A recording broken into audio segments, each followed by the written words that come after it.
রাধে বন্ধুরা, আমার একটি নতুন ভিডিওতে আবার আপনাদেরকে স্বাগত জানাই। তো সকাল সকাল স্নান সেরে নিয়েছি।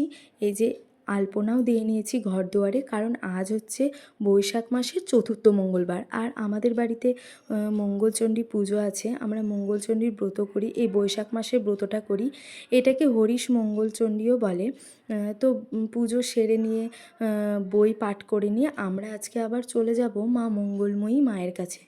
মারও অনেক দিনের ইচ্ছা যে পঞ্চানন তলায় অবস্থিত এই মা, সেখানে যাব পুজো দিতে। তো সকাল সকাল ঘরের পুজোটা সেরে নিলাম। এই যে মঙ্গলচণ্ডী ঠাকুর তোমরা দর্শন করে নাও।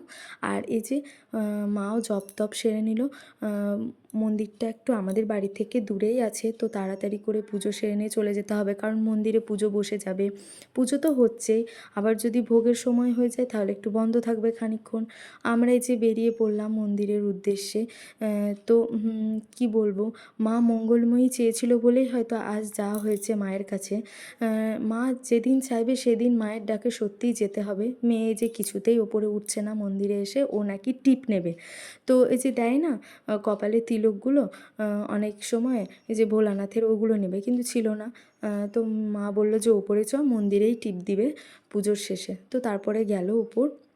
এ যখন চলে এসেছি মা মঙ্গলময়ী মায়ের কাছে, দর্শন করবে তোমরা সবাই। আর সত্যি কথা বলতে কি, এই মন্দিরটি খুবই সুন্দর। আগে মন্দিরটি মানে মা নিচে ছিল, তারপরে যে দোতলায় নিয়ে এসছে মাকে। আগে মা নিচে থাকতো। তো এই যে দেখো মা মঙ্গলময়ী, আর এদিকে এসেই পুজো শুরু করে দিয়েছে। তো আমরাও বসে পড়লাম পুজো দিতে।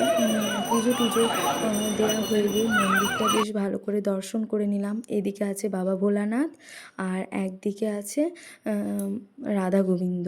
তো সত্যি কথা বলতে কি, মন্দিরটির জায়গাটা খুবই সুন্দর আর খুব শান্ত, বেশ ভালো লাগছিল। মেয়ে তো আমার আসতে চাইছে না কিছুতেই, মা থাকো না, খানিকক্ষণ থাকো না, কিন্তু বাড়ি তো যেতে হবে।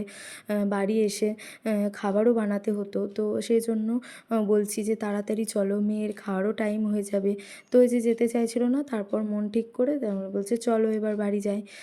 তো তোমরা সবাই ভালো থেকো, সুস্থ থেকো, মা মঙ্গলময়ী সকলের মঙ্গল করুক মা।